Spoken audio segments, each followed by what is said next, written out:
அமர்ந்து கொள்வோம். ஆண்டவர் சமூகத்தில் கர்த்தருக்கு மகிமை உண்டாவதாக. யோவான் சுவிசேஷம் 21வது அதிகாரம்.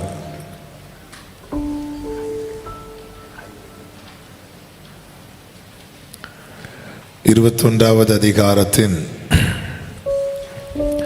3வது வசனத்தை நம்ம வாசிக்க கேட்கலாம். சீமோன் பேதுரு மற்றவர்களை நோக்கி, மீன் பிடிக்க போகிறேன் என்றான். அதற்கு அவர்கள், நாங்களும் உம்முடனே கூட வருகிறோம் என்றார்கள். அவர்கள் புறப்பட்டு போய் உடனே படவேறினார்கள். அந்த ராத்திரியிலே அவர்கள் ஒன்றும் பிடிக்கவில்லை. கர்த்தருடைய பரிசுத்த நாமத்திற்கு மகிமை உண்டாவதாக.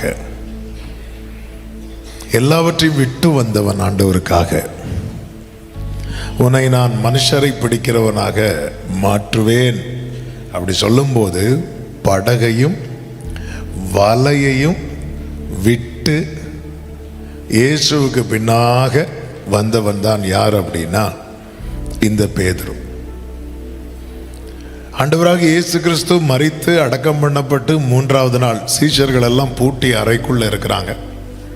இவங்களால் எதை நினைவு கூற முடியலை அப்படின்னா இயேசுவின் உயிர்த்தெழுதலை நினைவு கூற முடியலை. ஏன் நினைவு கூற முடியலை அதையும் சொல்லிக்கிறேன். ஏன்னா அவங்க அதை ரொம்ப கேட்க விரும்பலை. கொஞ்சம் எஃபெக்ட் கம்மி பண்ணி அதை ரொம்ப அவர்கிட்ட கேட்க விரும்பலை. அதை பேச ஆரம்பித்தாலே பேதுரு ஆண்டவரை இவைகள் உமக்கு சம்பவிக்க கூடாது அப்படிம்பார். நம்மை நோக்கி வருகிற வார்த்தைகளை கேட்க விரும்பாமல் இருக்கும்போது நினைவு கூற வேண்டிய இடத்துல நம்மளால் அதை நினைவு கூற முடியாமல் போயிடும். ஒரு சூழ்நிலையில் நம்மளால் வசனத்தை நினைவு கூற முடியாமல் போகுது அப்படின்னாலே அது நம்மை பயத்துக்குள்ளும் தோல்விக்குள்ளும் கொண்டு போகும். அதற்கு சிறந்த உதாரணம் இந்த சீஷர்கள். ஆமென். அவங்க ஒரு அறை கதவை அடைச்சிட்டு அப்படியே பயந்து, யூதருக்கு பயந்து உட்கார்ந்து இருக்கிறாங்க. இப்படிப்பட்ட நிலையில இயேசு தம்மை அவர்களுக்கு வெளிப்படுத்துகிறார். ஒரு முறை அல்ல, 2 முறை வெளிப்படுத்துகிறார். அப்போ இயேசு இப்போ உயிரோடு இருக்கிறாருன்னு யாருக்கு நல்லாவே தெரியும் தெரியுமா? எல்லாருக்கும் தெரியும். விசேஷமா யாருக்கு தெரியும்? பேதுருக்கு தெரியும். இப்போ அவர் மரிச்சிட்டார், அதனால நான் மீன் பிடிக்க போறேன்னு சொன்னா அதுல ஏதாவது ஒரு காரணம் இருக்கும். இப்போ இயேசு உயிரோடு இருக்கிறார். உயிர் தெழுந்த இயேசு இவர்களை சந்திக்கிறார். 2 முறை சந்திக்கிறார். முதலாவது உயிர் தெழுந்த அன்றைக்கு சந்திக்கிறார். அதன் பிறகு 20வது அதிகாரத்தின் 26வது வசனத்திலே சொல்லப்பட்டிருக்கிறது, மறுபடியும் 8 நாளைக்கு பின்பு அவருடைய சீஷர்கள் வீட்டுக்குள்ளே இருந்தார்கள். அப்பொழுது இயேசு நடுவே நின்று. அப்போ 2 முறை சந்திக்கிறார். 2 முறை உயிர்த்தெழுந்த கிறிஸ்துவை நேரடியாக சந்தித்த பிறகும் பேதுரு ஒரு பின்மாற்றத்தை நோக்கி செல்லுகிறதை பார்க்க முடியும். இப்ப பேதுரு கிட்ட போய் என்ன சொல்ல முடியும்? அவர் உயிரோடு இருக்கிறான்னு சொல்ல முடியுமா? பேதுரு சொல்லுவார், உன்னை விட அது எனக்கு நல்லாவே தெரியும் அப்படிம்பார். இந்த ராத்திரி வேளையிலே கர்த்தருக்கு மாத்திரம் மகிமை உண்டாவதாக. ஆமென். நமக்கு எல்லா அனுபவங்களும் இருக்கிறது. அப்படி இருந்தும் நம்முடைய வாழ்க்கை பல நேரத்தில் இந்த பேதுருவை போலதான் பின்மாற்றத்தை நோக்கி போகிறது. அப்போ இந்த பேதுருவுக்கு இந்த இடத்துல ஒரு பிரசங்கம் பேதுருவை மாத்துறதுக்கு வாய்ப்பே கிடையாது. ஏன்னா பேதுருவுக்கு நம்ம என்னெல்லாம் சொல்ல போறோமோ எல்லாமே பேதுருவுக்கு தெரியும். ஆமே. அதாவது ஆண்டவர்கிட்ட ரொம்ப நெருக்கமாக இருந்துட்டு ஒருத்தன் பின்மாற்றத்தில் போகிறான் அப்படின்னா அவன்கிட்ட போய் ஒன்றுமே சொல்ல முடியாது. ஆமாம். நம்ம சங்கீதத்திலேருந்து பேசினா அவன் நீதிமொழியிலேருந்து பேசுவான். நம்ம நீதிமொழியிலேருந்து பேசினா அவன் பிரசங்கிலேருந்து பேசுவான். எல்லாம் மாயை அப்படிமா, எதுவுமே சொல்ல முடியாது. ஆமாம்.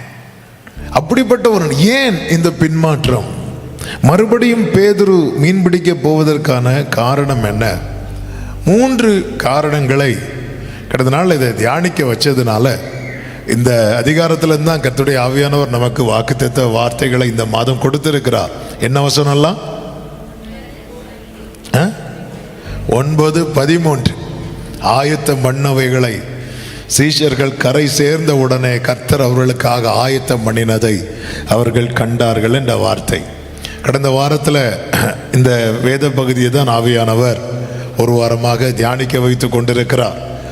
அதில் எனக்குள்ள எழும்பின ஒரு கேள்விதான் இது. 2 முறை இயேசு பேதுருவை சந்தித்த பிறகும் அவன் மறுபடியும் மீன் பிடிக்க போவதற்கான காரணங்கள் என்ன? ஆமென். 3 முக்கியமான காரணங்கள் எல்லாம் தெரிந்தது தான். ஆனாலும் இந்த நாளில் அந்த வார்த்தைகளை சொல்லி ஜெபிக்க விரும்புகிறேன். முதல் காரணம் என்னவென்றால், குற்ற உணர்வு அல்லது கில்ட்டி கான்சியஸ். குற்ற உணர்வு. 2 விதமான உணர்வுகள் இருக்கிறது. பாவ உணர்வு, குற்ற உணர்வு. பாவ உணர்வு சுத்திகரிப்புக்குள்ள நம்மளை கொண்டு போகும். குற்ற உணர்வு நம்மளை பின்னாடி கொண்டு போயிட்டே இருக்கும். நமக்குள்ள எந்த உணர்வு வரணும் தெரியுமா? பாவ உணர்வு வரணும். ஐயோ, நான் தப்பு பண்ணிட்டேன், நான் பாவம் பண்ணிட்டேன். தேவ பிரசன்னத்தில் ஏசாயா வந்து நின்ற போது அவன் பிரசன்னத்தில் தான் அவனுக்கு தான் யாருங்கிற உணர்வு வருது. நான் தப்பு பண்ணிட்டேன், நான் பாவி, நான் அசுத்த உதடுகள் உள்ளவன். அவன் அழுறான், ஐயோன்னு கத்துறான். இளையகுமாரனுக்குள்ள அந்த பாவ உணர்வு வருகிறது. பாவ உணர்வு நம்ம எங்கே தான் கொண்டு போகும் தெரியுமா? தகப்பனிடத்துல தான் கொண்டு போகும். உங்களுக்குள்ள எழும்புகிற உணர்வு உங்களை தேவரை விட்டு தூரம் கொண்டு போகுதுன்னா உங்களுக்குள்ள எப்படிப்பட்ட உணர்வு எழும்புது தெரியுமா? குற்ற உணர்வு. உங்களை ஆண்டவர்கிட்ட கொண்டு போகுதுன்னா அது பாவ உணர்வு. ஒரு சுத்திகரிப்புக்காக. இந்த பேதுரு பண்ண தப்பு நம்ம எல்லாருக்குமே தெரியும். 3 முறை அவன் இயேசுவை மறுதலிக்கிறான். 3 முறை மறுதலித்த பேதுரு மனம் கசந்து அழுத போதே கர்த்தர் அவன் பாவத்தை என்ன பண்ணிட்டார் தெரியுமா? மன்னிச்சிட்டார். அந்த பாவத்தையும் சேர்த்து தான் எங்க மரித்தார்? சிலுவையில் மரித்தார். மெய்யாக நம்முடைய பாவங்களை, நம்முடைய அக்கிரமங்களை அவர் ஏற்றுக்கொண்டு நம்முடைய துக்கங்களை அவர் சுமந்தார். அவன் அழுறான், அவர் பார்க்கிறாரு, அவன் அழுறான், அதையும் சேர்த்து தான் அவர் மரிக்கிறார். ஆனாலும் பேதுருவுக்குள்ள இன்னும் அந்த காரியம் அவன் மனதிலே இருந்து கொண்டே இருக்கிறது. ஒன்றை நன்றாய் புரிந்து கொள்ளுங்கள். ஆண்டவரிடத்தில் நம்ம ஒரு காரியத்தை அறிக்கை இடும்போது தப்பு பண்ணால் தப்பு தான், அதில் மாற்றமே கிடையாது. ஆனால் அதே நேரத்தில் தேவன் நமக்கு உணர்த்தும் போது உணர்த்துறதே எதுக்கு அப்படின்னா நம்மளை கரெக்ட் பண்ணுறதுக்கு தானே தவிர நம்மளை க்ரஷ் பண்ணுறதுக்கு இல்லை, நம்மளை அழிப்பதற்கல்ல, நம்மளை திருத்துவதற்கு. நீங்கள் நல்ல வேதத்தை படிச்சீங்கன்னா தெரியும். உயிர்த்தெழுந்த கிறிஸ்து சீஷர்கள் 12 பேரையும் சேர்ந்து சந்திக்கிறதுக்கு முன்னாடி பேதுருவை பர்சனலாக மீட் பண்ணுவார். லூக்கா 24:34 சொல்லப்பட்டிருக்கும். 1 கொரிந்தியர் 15வது அதிகாரத்தின் 5வது 6வது வசனம் நினைக்கிறேன், அதுலேயும் சொல்லப்பட்டிருக்கும். 5வது வசனத்திலையும் சொல்லப்பட்டிருக்கும். ஆண்டவர் பர்சனலாக மீட் பண்ணுறார். அதன் அர்த்தம் என்ன அப்படின்னா, பழையன ஒளிந்தன, எல்லாமே புதிதாயின. ஆனாலும் ஆண்டவர் ஒருத்தன் பாவத்திலிருந்து ஒருத்தனை விடுவிக்கும் போது அந்த பாவத்தை எந்த ரேஞ்சுக்கு தள்ளிடுவார் அப்படின்னா, மேற்குக்கும் கிழக்குக்கும் எவ்வளவு தூரமோ அவ்வளவு தூரமாய் அவர் என்ன பண்ணுவார் தெரியுமா? நம்முடைய பாவங்களை விலக்கிடுவார். ஒரு ஆமீன் சொல்லுங்க பார்க்கலாம். அப்ப கிறிஸ்துவுக்குள்ள ஒருத்தன் வந்ததுக்கு அப்புறம் அவனுடைய பழையன ஒளிந்தன. எனவேதான் இந்த காரியத்தை வேற யாரை வச்சுமே எழுதாம பேதுருவை வைத்தே எழுதுவார். 2 பேதுரு 1வது அதிகாரம் அதனுடைய 9வது வசனம். இவைகள் இல்லாதவன் எவனோ அவன் முன் செய்த பாவங்கள் அற தான் சுத்திகரிக்கப்பட்டதை மறந்து குருடனாயிருக்கிறான் அப்படின்னு இருக்கும். அதாவது கிறிஸ்துவுக்குள்ள ஒருத்தன் வந்துட்டானாலே அவனுடைய பழையன ஒளிந்தன. அப்போ இந்த கில்ட்டி கான்சியஸை நம்ம ஜெயிக்கணும், மேற்கொள்ளலை அப்படின்னா நம்ம எவ்வளோதான் ஆராதிக்கணும், அப்படி இருக்கணும் இப்படி இருக்கணும்னு நினச்சாலும் அது நம்மளை எங்கே தான் டைரக்ட் பண்ணும் தெரியுமா? பழைய வாழ்க்கைக்கு நேராக தான் டைரக்ட் பண்ணும். அப்போ இதை ஜெயிக்கிறதுக்கு நம்ம செய்ய வேண்டிய முக்கியமான காரியம் என்ன அப்படின்னா, இந்த குற்ற உணர்வின் சத்தத்துக்கு நம்ம என்ன செய்யக்கூடாது தெரியுமா? செவி சாய்க்க கூடாது. இப்போ நான் மறுபடியும் இதை சொல்கிறேன். நான் ஒரு செயலை செஞ்சு இப்பவும் பேதுரு மறுதலிச்சிட்டு இருக்கிறான் அப்படின்னா அவன் செஞ்ச காரியத்தில் நியாயம் இருக்கு. அவன் மறுதலித்து முடிஞ்சாச்சு. இப்போ அவன் உண்மையிலே அவன் வாழ்க்கையிலே ஜீசஸை மறுதலிச்சானா அவன் எந்த கூட்டத்தில் வந்து இருந்திருக்க மாட்டான் தெரியுமா? மீண்டும் அந்த சீஷர்கள் கூட்டத்தில் வந்து இருந்திருக்க மாட்டான். அவன் ஒரு தப்பு பண்ணிட்டான், அது முடிஞ்சு அவன் மனம் கசந்து அழுதாச்சு. ஆண்டவர் மன்னிச்சிட்டார், திருப்பி வந்தாச்சு. திருப்பி இப்போ அவன் எந்த கூட்டத்தில் இருக்கிறான்? இயேசுவை சிலுவையில் அறைந்தவர்கள் கூட்டத்தில் ஒரே ஒரு நைட்டு போய் உட்கார்ந்தான். அதன் பிறகு இப்போ அதெல்லாம் விட்டுட்டு மீண்டும் சீஷர்கள் கூட்டத்தில் தான் வந்து உட்கார்ந்து இருக்கிறான். யோவான், யாக்கோபு, அந்திரேயா என்பவர்களோடு தான் உட்கார்ந்து இருக்கிறான். ஆனாலும் அவன் மனசுக்குள்ள அவன் செஞ்ச காரியமும் உட்கார்ந்து இருக்கிறது. ஒரு தேவ பிள்ளை புரிந்து கொள்ள வேண்டும், ஆண்டவரே நான் ஒரு காலத்தில் தப்பு பண்ணேன், நீங்கள் கிருபையான ரட்சித்தீங்க, மன்னிச்சிட்டீங்க. அந்த ரட்சிப்பின் நிச்சயம் உங்களுக்குள்ள அந்த மன்னிப்பை பெற்றேங்கிற நிச்சயம் இருந்தால் நீங்கள் எதையும் நினைக்கணும் தெரியுமா? நான் செஞ்சேன் தெரியுமா ஒரு தப்பு, அதை எவ்வளவு தூரமாக தள்ளிட்டார் தெரியுமா? மேற்குக்கும் கிழக்குக்கும் எவ்வளவு தூரமோ அவ்வளவு தூரமாக தள்ளிட்டார். இதை வந்து முதல்ல நம்பணும். ஒரு ஆமேன்னு சொல்லுங்க பார்க்கலாம். இதை நம்பலேன்னு வைங்களேன், பிசாசானவனுக்கு பேர் என்ன? அவன் பொய்யனும் நீ உன்னை பற்றி எனக்கு தெரியாதா? நீ யார் தெரியுமா? நீ இப்படி தானே. அவன் இப்படி சொல்லுவான் தெரியுமா? யாரையாவது வச்சு சொல்லுவான். இப்படி எல்லாம் பண்ணிட்டு வந்து இருக்கிறா பாரு சர்ச்சுக்கு. இந்த ஒரு வேர்டு போதுமே நம்மளை திருப்பி வெளியே போறதுக்கு. ஆமென். இப்ப நான் அதே செயலை செய்து கொண்டிருப்பேனானால் அது வந்து நான் பண்ற துணிகரம். ஒரு காரியத்தை நான் செஞ்சிட்டேன் அறியாமையில் அல்லது என்னுடைய பலவீனத்தில் அல்லது என்னுடைய அசதியில், என்ன வேணாலும் சொல்லலாம். அதில் நான் வந்து தப்பு பண்ணேன், நான் உணர்ந்தேன், நான் அழுதேன், அறிக்கையிட்டேன், மன்னிப்பை பெற்றுவிட்டேன். நான் திருப்பி வரும்போது மீண்டும் நான் மன்னிக்கப்பட்ட காரியத்தை குறித்து மீண்டும் அந்த காரியம் எனக்குள்ள எழும்பும் போது அதை நம்ம கண்டம் பண்ண பழகணும். ஆண்டவர் அதை விலக்கிட்டார். இதை வந்து நம்பணும். இதுக்கு ஒரே வழிதான் இருக்கிறது. என்ன வழி தெரியுமா? அந்த இளைய குமாரன் எடுத்து வச்ச ஸ்டெப்பை எடுக்கணும். அவன் நேர யாரை மீட் பண்ண வந்தான் தெரியுமா? அவங்க அப்பாவை மீட் பண்ண வந்தான்.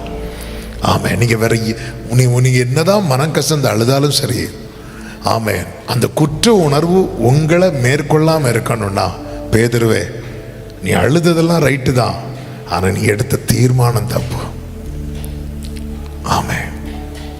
அதாவது சிம்பிளாக சொல்கிறேன், இயேசுவோடு உள்ள நெருக்கம் குறைய நமக்குள்ள குற்ற உணர்வு ஜாஸ்தி ஆகிட்டே இருக்கும். இயேசுவோடு உள்ள அந்த தூரம் குறைஞ்சி நெருக்கம் அதிகரிக்க ஆண்டவர் நமக்கு பாராட்டின கிருபை எழும்பிட்டே இருக்கும். எனக்கு அந்த கிருபையை குறித்த எண்ணமே இல்லாமல் நான் என்னைக்கோ பண்ண காரியத்தை பிசாசனம் அதை தான் கொண்டு வருவான். பேதுரு ஆண்டவர் நீங்கள் கவனிச்சிங்கன்னா பேதுருட்ட வந்து ஆனாலும் என்ன மறுதலிச்சிட்டியேன்னு அவர் கேட்கவே மாட்டார். எந்த இடத்துலையும் கேட்கவே மாட்டார்.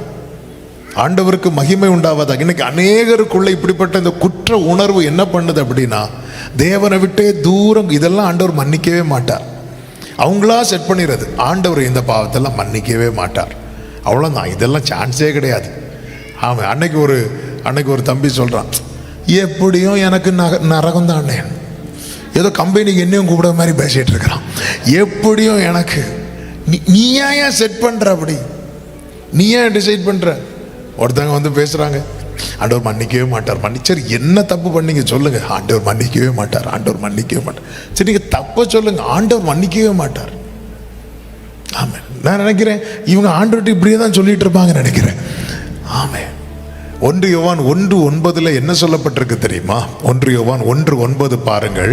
நம்முடைய பாவங்களை நாம் அறிக்கையிட்டால் பாவங்களை நமக்கு மன்னித்து எல்லா அநியாயத்தையும் நீக்கி நம்மை சுத்திகரிப்பதற்கு அவர் எப்படிப்பட்டவராக இருக்கிறாரா? உண்மையும், கைகளை உயர்த்தி ஒரு ஹல்லேலூயா சொல்லுங்க பார்க்கலாம். உண்மையும் நீதியும் உள்ளவர். நீ அறிக்கையிட்டா. அப்ப பேதுரு அழுதுட்டாரு. ஆண்டவர் 1, 2, 3 முறை ஆண்டவர் அங்க வந்து விசிட் பண்ணதுக்கு அப்புறமும் பேதுரு அவர்கிட்ட அறிக்கையிட்டது போல என்ன செய்யல தெரியல. நம்ம அழுவோம், அறிக்கையிட மாட்டோம். அழுவோம், நல்லா அழுவோம், அறிக்கையிட மாட்டோம். ஒரு காரியத்தை அறிக்கையிடும் போதுதான் அதை நம்ம விட்டு விடுறோம்னு அர்த்தம். சில சொல்ல தெரியுமா, மனசுல இருக்கிறதெல்லாம் கொட்டிட்டேன் அப்படின்னு. உங்க மனசுல ஒரு காரியம் குற்ற உணர்வா இருந்துட்டு இருக்குன்னா ஆண்டவர் சமூகத்துல போய் உட்காந்துருங்க, நல்ல அழுங்க, அறிக்கையிட்டுருங்க. நீங்க அறிக்கையிட என்ன நம்பணும் அப்படி தெரியுமா? இப்ப நான் என்னென்ன சொல்லிட்டு இருக்கிறேனோ இதை என் தேவன் மேற்குக்கும் கிழக்குக்கும் எவ்வளவு தூரமோ அவ்வளவு தூரமாய் விலக்கிட்டான். ஒரு ஆமேன் சொல்லுங்க பார்க்கலாம். விலக்கிட்டாரு. விளக்கின காரியத்தை தேட முடியுமா? ஹல்லேலூயா. அவ்வளவு தூரமா. மீகா இன்னும் ஆச்சரியமா சொல்றார், நம்முடைய பாவங்களை எல்லாம் எதின் ஆழத்துல போட்டுட்டாரா? சமுத்திரத்தின் ஆழத்துல. ஹல்லேலூயா. எல்லாவற்றையும் சமுத்திரத்தின் ஆழத்துல போட்டார். ஏசாயா 38வது அதிகாரத்தில் ஒரு வார்த்தை இருக்கும் பாருங்க. ஆமே, 38:17 எசேக்கியா சொல்லுவாரு, இதோ சமாதானத்துக்கு பதிலாக மகா கசப்பு வந்திருந்தது, தேவரீரோ என் ஆத்துமாவை நேசித்து அழிவின் குழிக்கு விலக்கினீர். அடுத்த வார்த்தை, என் பாவங்களை எல்லாம் உமது முதுகுக்கு பின்னாக. அப்படி ஆண்டவரே நான் இப்படி பண்ணிட்டேனே சொன்ன இதா அப்படின்ட்டார். அவ்வளவுதான். அப்படின்ட்டார்.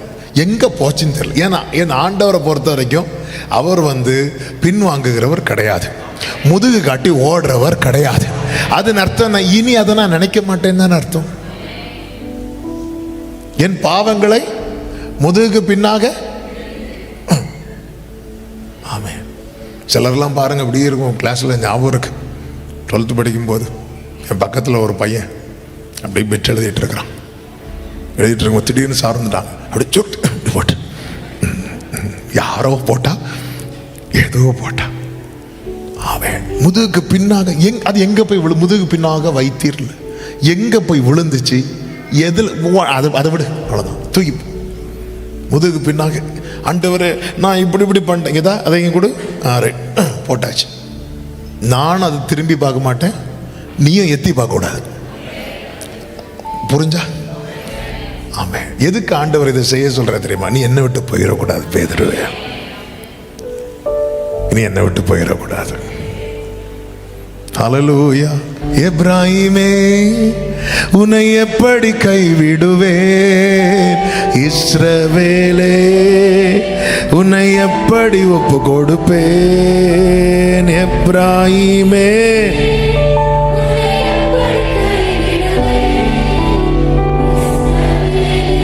ஹல்லேலூயா.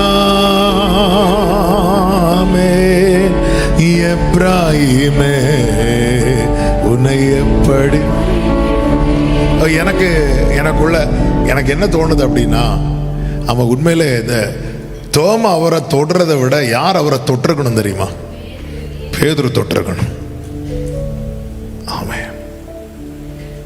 ஆமென். பேதுரு சைலண்டா ஒன்றும் தெரியாதது மாதிரி அந்த கூட்டத்திலிருந்து ஒரு வார்த்தை பேச மாட்டார். பேதுரு தொட்டிருக்கணும். ஆண்டவரே நான் ஒரு வாட்டி போய் தொடட்டுமா?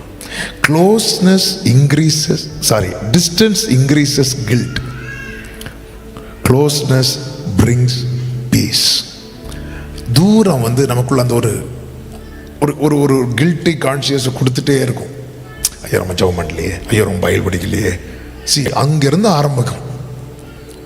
அவ்வளோதான். போய் நீங்கள் ஆண்டவரை கைவிட்டுருவார், ஆண்டவரை தண்டிப்பார், ஆண்டவர் நம்ம கிட்ட பேச மாட்டார். இதுக்கெல்லாம் ரீசன் என்னன்னா அந்த டிஸ்டன்ஸ்.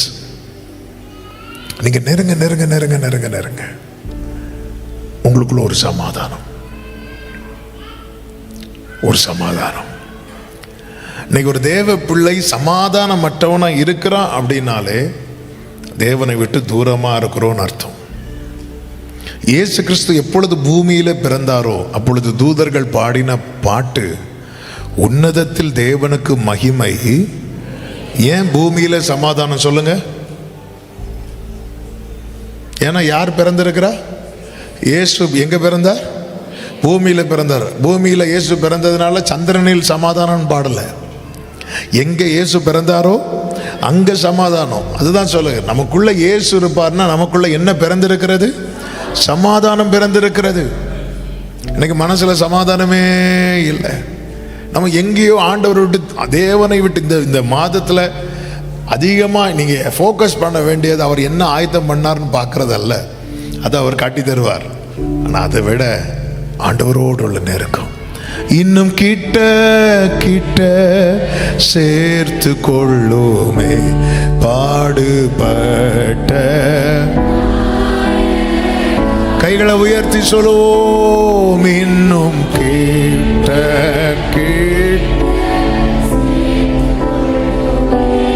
ஆமென் ஜீவன் தன். நீங்க கவனிச்சீங்கன்னா உயிர் தெழுந்த அன்னைக்கு அப்படின்னா வாரத்தின் எத்தனாவது நாள்? முதலாவது நாள். வாரத்தின் முதல் நாள் என்ன? சண்டே. ஓய்வு நாள் வந்து சாட்டர்டே, பழைய ஏற்பாட்டு கணக்கு. அப்போ ஓய்வு நாள் முடிஞ்சு முதல் நாள்னா சண்டே. அந்த சண்டே பேதுரு இயேசுவை சந்திக்கிறார். அடுத்து பேதுரு இயேசுவை எப்பொழுது சந்திக்கிறார் தெரியுமா? 8 நாள் கழித்து, அடுத்த சண்டே. அந்த கேப்ல ஒண்ணுமே இல்லை. அதாவது இதுதான் இன்னைக்கு அநேகர் ஒரு சண்டே நம்ம ஆண்டவர்கிட்ட நெருங்கிட்டு இனி நம்ம அடுத்து நெருங்கிறது அடுத்த சண்டையா இருக்கும்னா, அந்த 6 நாள் 7 நாள் கேப் இருக்கு தெரியுமா, அது நமக்குள்ள குற்ற உணர்வை பிடிச்சு வச்சிருக்கோம். இது ஏன் பேதுருவை வச்சு சொல்றேன்னா, பேதுருவுக்கு என்ன நம்ம எல்லாம் பேதுரு ரீசன் என்ன? பேதுரு ஏன்னா நான் வந்து போன சண்டே அவரை மீட் பண்ணேன், அப்புறம் லாஸ்ட் சண்டே மீட் பண்ணேன். அந்த கேப்ல தெரியல. ஆண்டவருக்கு நமக்கும் இடையே இருக்கிற உறவுல விரிசல் வந்துட்டு வைங்களேன், நம்ம பழைய ஃபைல் எல்லாம் பிசாசு தட்டி எடுத்து நம்ம நிலைவில் கொண்டு வருவோம். சில சொல்லுவாங்க தெரியுமா, முந்தி செஞ்சது நேத்து கனவுல வந்துட்டு, முந்தி செஞ்சது அது என்ன ரொம்ப டிஸ்டர்ப் பண்ணிட்டு இருக்கு. ஆண்டவர் சொல்லுவார், ஒருத்தன் புதிய ரசத்தை டேஸ்ட் பண்ணிட்டு இருக்கும்போது அவன் திடீர்னு பழைய ரசத்தை டேஸ்ட் பண்ண ஆரம்பிச்சிட்டான்னு வைங்களேன், அவனுக்கு எது பிடிக்காம ஆயிரும் தெரியுமா? அந்த புதிய ரசம் பிடிக்காம ஆயிரும். அதுக்கப்புறம் திரும்ப அவனுக்கு எது பிடிக்க ஆரம்பிச்சிடும் தெரியுமா? பழைய ரசம் பிடிக்க ஆரம்பிச்சு. நம்ம நிறைய வேண்டான்னு வெறுத்து ஒதுக்கி ரொம்ப வருஷம் ஆயிருக்கும், ரொம்ப நாள் ஆயிருக்கும். புதிய கிருபைகளை, புதிய அபிஷேகம், புதிய வரங்கள், புதிய அனுபவத்தை இதை டேஸ்ட் பண்ண வச்சுட்டே இருப்பார். திடீர்னு அந்த பழசு வந்து எங்கேயாவது நமக்கு ஸ்ட்ரைக் ஆகும் தெரியுமா? ஏன்னா ஆல்ரெடி அதில் நம்ம பிஹெச்டி முடித்தவங்க, பழைய அந்த எக்ஸ்ட்ரீமை பார்த்தவங்க. அதனால நமக்கு அந்த ஒரு காரியத்தினுடைய எக்ஸ்ட்ரீமை பார்த்துட்டு இப்போ ஒரு கேம் விளையாடுறாங்க நாங்கள் பிள்ளைங்க, ஒரு 15-20 லெவல் இருக்குன்னு வைங்களேன். சின்ன வயசில் நாங்கள் விளையாடும் போதெல்லாம் கம்ப்யூட்டரில் ஏதாவது ஒரு கேம் சிடி எப்போவாவது கிடைக்கும், போட்டு ஒவ்வொரு கேமை விளையாடுது. அதாவது இந்த ஃபைனல் லெவலையும் ஒருத்தங்க விளையாடி முடிச்சுட்டாங்கன்னு வைங்களேன். ஒரு 2 வருஷம் கழிச்சு அதே கேமை இன்னொருத்தங்க விளையாடுறாங்க, ஃபர்ஸ்ட் லெவலில் ஸ்ட்ரகிள் பண்ணிட்டு இருக்கிறாங்க. இவங்க இப்படி போகும்போது அப்படி பார்க்கும்போது இவங்களுக்கு மைண்டில் எந்த லெவல் ஓடும் தெரியுமா? அந்த ஃபைனல் ஓடும், இது இல்லை தள்ள அப்படிமா. அதுக்கப்புறம் இவங்க எழும்ப மாட்டாங்க. இவங்களுக்கு எந்த லெவல் வர போகணும் தெரியுமா? அந்த ஃபைனல் லெவல் வர போனால் தான் இவங்களுக்கு திருப்தி ஆகும். ஏன்னா அதை பார்த்துட்டாங்க. அதனால தான் ஒருத்தன் பழைய 2 பேதுரு 2வது அதிகாரத்தில் இருக்கும் அந்த வசனம் அழகா ஆண்டவர் எல்லாமே எழுதி கொடுத்திருப்பார். 2 பேதுரு 2வது அதிகாரம் அதனுடைய 20வது வசனத்தில், கர்த்தரும் இரட்சகருமாய் இருக்கிற இயேசு கிறிஸ்துவை அறிகிற அறிவினாலே உலக அசுத்தங்களுக்கு தப்பினவர்கள் மறுபடியும் அவைகளில் சிக்கிக்கொண்டு ஜெயிக்கப்பட்டால் அவர்களுடைய பின்னிலைமை முன்னிலைமையிலும் கேடுள்ளதா இருக்கும் என்று சொல்லப்பட்டிருக்கிறது. ஒரு காரியத்தை வேண்டான்னு வச்சா அது வேண்டாம் தான். அந்த காரியம் திரும்பிய நம்ம லைஃப்ல என்ட்ராகும் போது அது நம்ம எங்கேயோ கொண்டு போயிடும். பேதுரு லைஃப்ல ஒரே ஒரு தவறு ஒரு இரவில் நடந்தது. அந்த ஒரு காரியம் இயேசு கிறிஸ்து உயிர் தெழுந்து சந்தித்த பிறகும் அவனை மறுபடியும் பழைய நிலைக்கு கொண்டு போகுது. அப்படின்னா நம்ம லைஃப்ல எவ்வளோ விட்ட காரியம், வேண்டான்னு விட்ட காரியங்கள். அப்ப நம்ம அதில் எவ்வளவு ஜாக்கிரதை உள்ளவர்களாய் இருக்க வேண்டும் என்பதை தான் பரிசுத்த ஆவியானவர் இந்த ராத்திரி வேளையிலே நம்மை அன்பாகவும் கண்டிப்பாகவும் எச்சரிக்கிறார். அதனால தான் பவுல் சொல்றார், நஷ்டம் என்று எண்ணினேன் எண்ணிக்கொண்டிருக்கிறேன், அதை குப்பையாக விட்டேன். ஒரு காரியத்தை த்ரோ பண்ணதுக்கு அப்புறம் அதை வந்து என்னன்னு தான் நினைக்கணும் தெரியுமா? குப்பை. காலையில் குப்பை எடுக்க வருவாங்க, கவர்மெண்ட்லேருந்து வெஹிக்கிள் வரும், வீட்டில் குப்பை வச்சுருப்போம், அதை அவங்க எடுப்பாங்க, எடுத்து அவங்க வண்டியில் தட்டுவாங்க, போவாங்க. போகிற வண்டியை நிறுத்தி எங்கள் வீட்டிலேருந்து எடுத்த குப்பையெல்லாம் எனக்கு பார்க்கணும் அப்படி சொல்லுவோமா? சொல்ல மாட்டோம். அவங்க எடுத்துகிட்டு போகலன்னா தான் நமக்கு கோபம் வரும். என்ன இன்னும் வரவே இல்லை காலையில், அதுக்குன்னு ஒரு பாட்டு உண்டு, அந்த வண்டி அந்த பாட்டையும் போட்டுட்டு வரும். அது வந்து நம்ம பொறுத்த வரைக்கும் அதுக்குள்ளே அதெல்லாம் நம்ம ஒரு காலத்தில் முந்தின நாள் யூஸ் பண்ணது நம்ம பழகுனது. யாரும் கடையிலேருந்து குப்பை ஒரு 2 கிலோ குப்பை தாங்கன்னு கேட்க மாட்டோம். நம்ம வந்து என்னெல்லாம் வாங்குகிறோமோ அது நமக்கு யூஸ் ஆகாமல் வரும்போது அது என்னவா மாறிடுது? குப்பையாக மாறிடுது. குப்பை போட்டதுக்கப்புறம் அதுக்கு ஒரே பேர் தான் வேஸ்ட். சில ஃபுட்டு நம்ம வாங்குவோம், நமக்கு பிடிக்காது, செட் ஆகாது, அதை நம்ம என்ன பண்ணிடுவோம் தெரியுமா? அது வேஸ்ட்டில் போடுவோம். அதுக்கப்புறம் வேஸ்ட், அதுக்கப்புறம் குப்பை தான். அதுக்கு வந்து அடைமொழியெல்லாம் கொடுக்கலாம் மாட்டோம். குப்பை தான். குப்பை எடுத்துகிட்டு போக வந்துருக்குறாங்க, குப்பை எடுத்துகிட்டு பையாச்சா. குப்பை வாய்க்கு வார்த்தை என்னதான் இருக்கும் தெரியுமா? குப்பை தான். அது என்ன கலரில் இருந்தாலும் அது குப்பை தொட்டி தான். அவ்வளோதான். வேண்டான்னு விட்டது வேண்டாம் தான், அது விட்டாச்சு. ஏன்னா ஒரு இரவில் ஒரே ஒரு நைட்டு பேதுரு கொஞ்சம் ஸ்லிப் ஆயிட்டார். அது வந்து அவனை எந்த அளவுக்கு பாதிச்சிருக்கு. இந்த பாதிப்புக்கு ஒரு காரணம் என்ன அப்படின்னா, ஆண்டவரை மொத்தத்தில் போன சண்டே மீட் பண்ணது, அதுக்கப்புறம் இந்த சண்டே மீட் பண்ணுறான். இதுக்கப்புறம் ஒரு கான்டாக்டுமே இல்லை. நம்ம வந்து வீக்லி ஒன்ஸ் தேவனோடு பழகிறவங்களா தேடுறவங்களா இருக்கிறோன்னு வைங்களேன், நம்ம லைஃப் ரொம்ப ஆபத்தை நோக்கி போயிட்டு இருக்குன்னு அர்த்தம். ஆமாம், தினம் அவரை அண்டிக் கொள்ளுகிறவர்கள், வேதம் சொல்லுகிறது, அவரை அண்டிக் கொள்ளுகிற அனைவரும் பாக்கியவான்கள். ஆமேன் சொல்லுங்க பார்க்கலாம். 2வது, அவன் மீண்டும் மீன் பிடிக்க போகிறதற்கான 2வது முக்கியமான காரணம் என்ன அப்படின்னா, அவன் வாழ்க்கையில் வந்த தேவைகள். ஆமென். அழைப்பு 3.5 வருஷம் ஆண்டவர் அழகா நடத்திட்டார். இப்போ வந்து பயப்படாதன்னு சொல்றாரே தவிர ஒரு அற்புதத்தையும் பார்க்கல. ஆனால் உயிர்த்தெழுந்த கிறிஸ்து சீஷர்களுக்கு முன்னாடி ஒரு அற்புதம் செஞ்சது மாதிரி இல்லை. ஆனால் வந்து என்ன சொல்லுவது தெரியுமா? உங்கள் இருதயம் கலங்காதிருப்பதாக, பயப்படாதே, உங்களுக்கு சமாதானம். பேதுரு பார்த்துருப்பார், இவர் இப்படி சொல்லிட்டே இருப்பார், நமக்கு பசி தாங்க முடியல.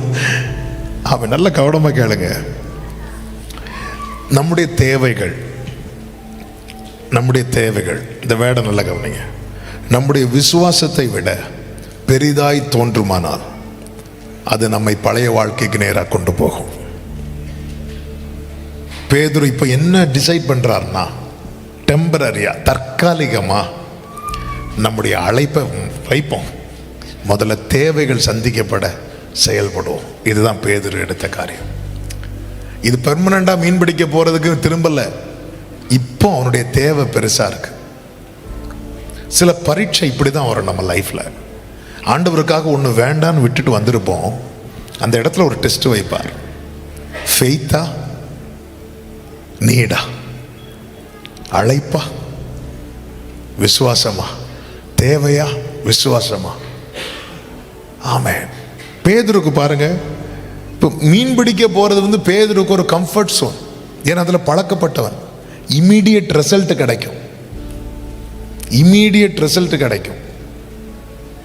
அப்போ நான் இன்னும் ஃபெய்த்தை பிடிச்சிட்டு இருக்காம கொஞ்சம் தற்காலிகமாக அதை பாஸ் பண்ணிட்டு, நான் வந்து 3.5 வருஷத்துக்கு முன்னாடி ஒன்று பண்ணிட்டு இருந்தேன்ல, நான் போயிட்டேன்னா எனக்கு தற்காலிகமாக என்னுடைய காரியங்கள் எல்லாம் நடப்பிக்க முடியும். ஆமென். நம்முடைய விசுவாசத்தை விட, நம்முடைய அழைப்பை விட, நம்ம மேலே தேவன் வைத்திருக்கிற நம்பிக்கையை விட, நாம் தேவன் மேல் வைத்திருக்கிற நம்பிக்கையை விட நம்முடைய தேவைகள் பெருசாக எழும்பிட்டுன்னு வைங்களேன், நம்ம மனசு ஃபுல்லாக எங்கே போகும் தெரியுமா? நம்முடைய பாஸ்ட் லைஃப், நம்ம எதில் பழக்கப்பட்டிருப்போமோ அதுக்கு நேரம் ஒரு உந்துதல் இருந்துகிட்டே இருக்கும். இஸ்ரவேல் ஜனங்களுக்கு அடுத்த நாளைக்குன்னு ஒரு பெரிய பெரிய பெரிய மன்னாவை வச்சிருக்கிறார் ஆண்டவர். ஆனால் அது தெரியாமல் முந்தின நாளே ஜனங்க முறையிட ஆரம்பிச்சுட்டு எங்கே போகிறதுக்கு ரெடி ஆகுறாங்க தெரியுமா? எகிப்துக்கு போகிறதுக்கு. ஏன்னா இப்போ எனக்கு தேவை பெருசாக இருக்கு. தேவைகள் பெருசுதான். இது பேதுரு இங்கே மீன் பிடிக்க போனது ஆசைக்கு இல்லை, தேவைக்கு. ஆனா அந்த தேவை என்னை விசுவாசத்தை விட்டு வழுவி போக பண்ணாதபடிக்கு கர்த்தர் என்னை காப்பாராக. என்னுடைய தேவை பெரிதா இருக்கிறது. அதனாலதான் 2 விண்ணப்பத்தை உம்மிடத்தில் வைக்கிறேன் என்று நீதிமொழிகள் 30 சொல்லப்பட்டிருக்கிறது. ஆண்டவரே, ஐஸ்வர்யத்தையும் தரித்திரத்தையும் எனக்கு தராதிரும். ஐஸ்வர்யத்தை தர்றதுனால தேவன் யாரென்று நான் கேட்காதபடிக்கும், தரித்திரத்தை தரதுனால நான் திருடாதபடிக்கும். ஆண்டவரே, எனக்கு என் படியை எனக்கு அளந்து தாங்கப்பா. இப்போ என் லைஃப்ல என் தேவை பெருசாயிட்டே இருக்கு ஆண்டவரே. எனக்கு அந்த என் தேவை பெருசாகும் போது என் ஃபெய்த், என் விசுவாசம் அதுக்கு முன்னாடி நிற்க மாட்டேங்குது. எனக்கு அழைப்பு கொஞ்சம் கொஞ்சமா நான் மறக்க ஆரம்பிக்கிறேன். ஏன்னா என் கண்ணுக்கு முன்னாடி இருக்கிறது இப்போ தேவை மட்டும்தான். ஆண்டவர், இந்த தேவை ஏன் பெருசாச்சின்னு நான் கேட்க மாட்டேன். ஆனா ஒண்ணு கேட்கிறேன், இந்த தேவை என்ன பழைய வாழ்க்கைக்குள்ள கொண்டு போயிடக்கூடாது ஆண்டவரே. இந்த தேவை என்னை பழைய வாழ்க்கைக்குள்ள கொண்டு போயிடக்கூடாது ஆண்டவரே. நீங்க தான் என்னை காக்கணும். தேவை என்னை பழைய வாழ்க்கைக்குள்ளே தற்காலிகமாக. ஆனா பேதுரு என்ன நினைச்சார் தெரியுமா? நம்ம இந்த அழைப்பை விட்டுட்டு நம்ம மீன் பிடிக்க போனா நம்ம தேவை சந்திக்கப்படணும். ஆனா பைபிள் என்ன தெரியுமா சொல்லுகிறது? அவர்கள் ஒன்றும் பிடிக்கவில்லை என்று. நம்ம நினைக்கிறோம் தெரியுமா, இப்படி போனா காரியம் நடக்கும், அப்படி போனா நடக்காது. நடக்காது. காரிய சித்தியோ கர்த்தரால் வரும். இயேசு கிறிஸ்து 40 நாள் ஜெபித்து முடித்த போது பிசாசானவன் வந்து நிற்கிறான். ஹல்லேலூயா. பிசாசு வந்து நிற்கிறான். இந்த கல்லை அப்பமாக்கும், இந்த கல்லை நீ தேவனுடைய குமாரனே. ஆனா நீங்க நல்லா கவனிச்சீங்கன்னா தெரியும், பிசாசு போன பிற்பாடு யார் வந்தாங்க தெரியுமா? தேவதூதர்கள் வந்து அவருக்கு. அப்போ அதன் அர்த்தம் என்ன? உங்க லைஃப்ல தேவை பெருசா இருக்குனாலே அது ஒரு சோதனை தானே. அந்த சோதனையை மட்டும் நீங்க கொஞ்சம் சகிச்சிட்டீங்கன்னு வைங்களேன், நன்மையுமாய் தூதர்கள் ஆழ்ந்த வேலை இருக்கிறாங்க. கரங்களை தட்டி ஆமேன்னு சொல்லுங்க பார்க்கலாம்.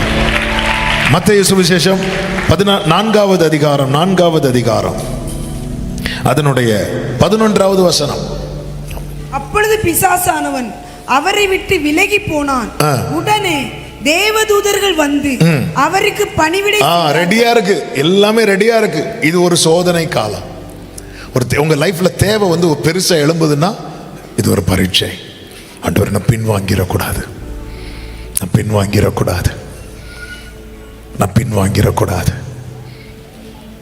ஹல்லேலூயா. சோதனைகள் தாங்க பலனில்லை, அதை நீர் நன்றாய் அறிவி. சோதனைகள் தாங்க, ஓ எஸ் லார்ட், அதை நீ நன்றாய் அறிவீர். கைகளை உயர்த்தி சோர்ந்திடாமல்